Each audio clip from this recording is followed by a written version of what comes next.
This is going over the Calculus Quiz 5.2, 5.3 version A that I put on the website. Let's go over this and check your answers as we go. The first one, it's saying, hey, find the integral, evaluate the integral using areas. So first, we look at our limits. Our limits say -3 to 3. So we're going left to right. That's the normal way to do it. Hey, the area we're talking about, again, definite integrals are area. So we're looking right here.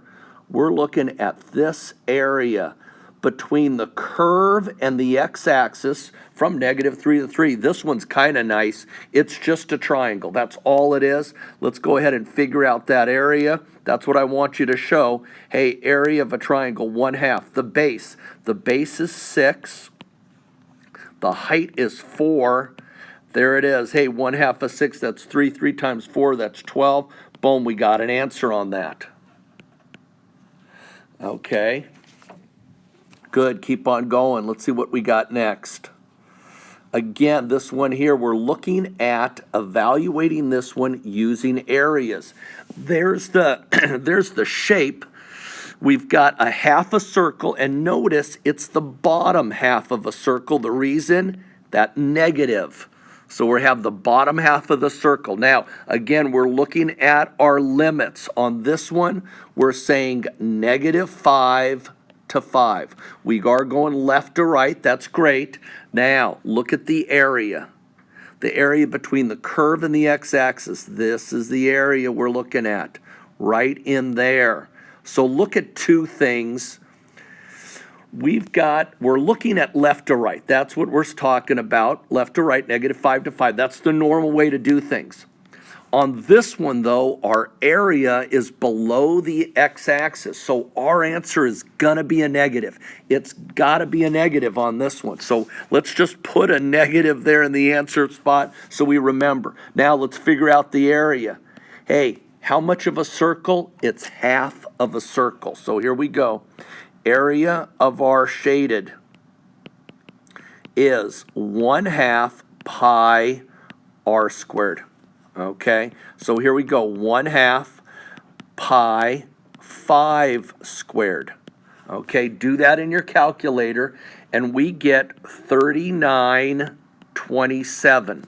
That's the area. Now, we put it in our answer, and hey, it's a negative 3927. The reason, below the x-axis, we're going left to right. Below the x-axis, that makes that area negative. Now, this one, are you sure of that, the answer? Let's check it in our calculator. There's our function. There's our limits. Let's go do that right now. Okay, let's clear. Let's go to y equals. Let's plug it in. The actual equation, negative the square root of 25 minus x squared. There's the function. Okay. Actually, I don't need that. Sorry about that. Let's go to math. There we go. Go to math. Okay. Go to number 9. There it is. Okay. Let's actually go here to our home screen. That's it. Go to math. Go to math. Go to number 9. I'll get there. Don't worry. Go to number 9. There it is on the home screen. Our lower limit, -5. Our upper limit, use your arrows, our upper limit is 5. The actual function, negative square root of 25 minus x squared. There's the function. Got to tell the calculator the variable, it's always x. That's it. Let's double check it here and enter. Boom, there's our answer, -39.27. Yeah, we can go with that. Looking good. So we checked that answer. Now let's keep on going. The next one, use the calculator only.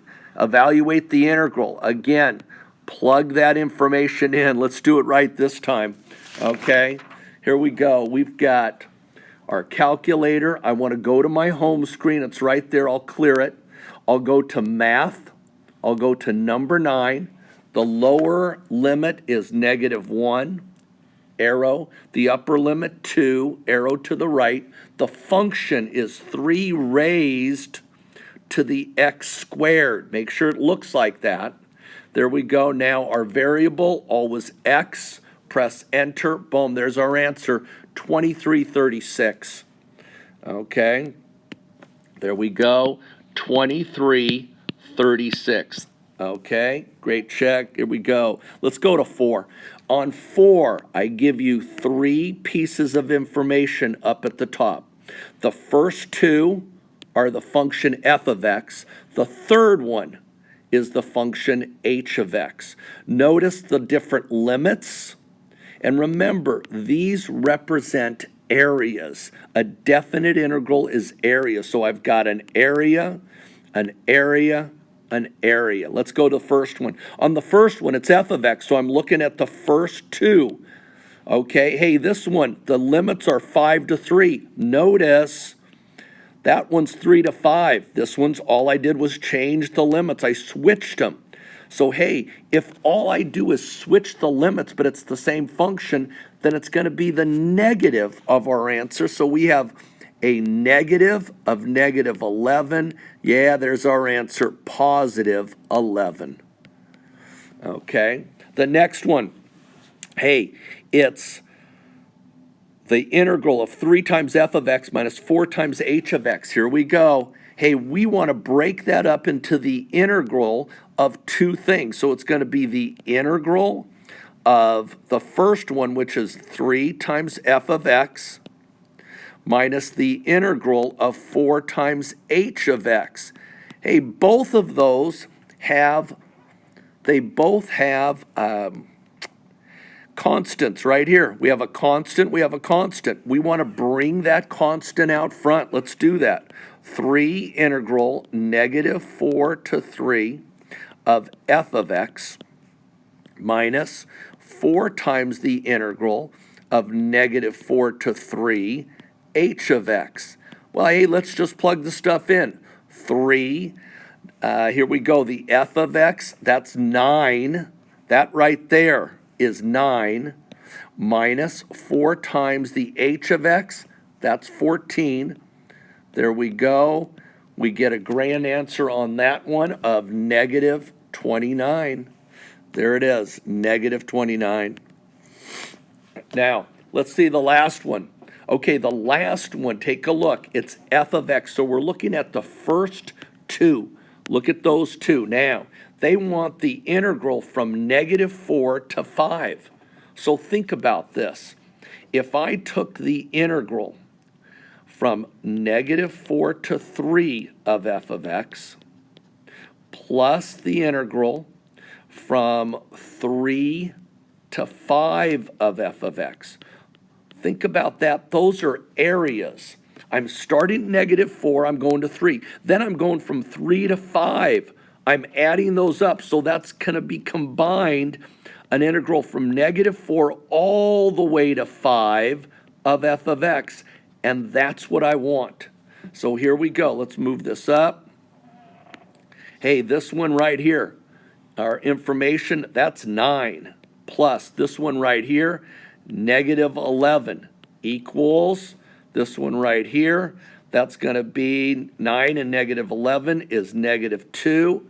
There it is. That's what we wanted. Negative 2 is our answer for that one. Okay, let's do these, doing antiderivatives. We'll stop right here and I'll continue on part 2.